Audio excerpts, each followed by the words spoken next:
Surat crime branch પોલીસે ₹15 લાખ લૂંટના ગુનાના wanted આરોપી ભરત મનોજ પરમારની વરાછા વિસ્તારમાંથી ધરપકડ કરી છે।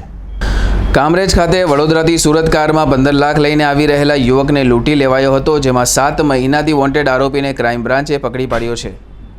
ક્રાઇમ બ્રાન્ચની ટીમ પેટ્રોલિંગમાં હતી ત્યારે કામરેજ ખાતે થયેલી 15 લાખની લૂંટનો ફરાર આરોપી ભરત મનોજભાઈ પરમાર નાના વરાછા શક્તિ વિજય સોસાયટી પાસે હોવાની બાતમીના આધારે પોલીસે ઝડપી પાડ્યો હતો।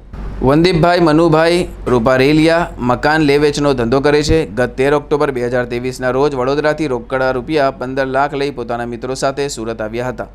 તે વખતે ખોલવડની સીમમાં નેશનલ હાઈવેના સર્વિસ રોડ પર ઇનોવા કારમાં આવેલા અજાણ્યાઓએ તેઓની કાર રોકી ગાડીમાં બેસી એલસીબી વડોદરા પોલીસ તરીકેની ઓળખ આપી અને વડોદરાથી કાંડ કરીને તમો રૂપિયા લાવો છો તેમ જણાવી ગાળો આપી પૈસા અને મોબાઈલ લૂંટી ગયા હતા।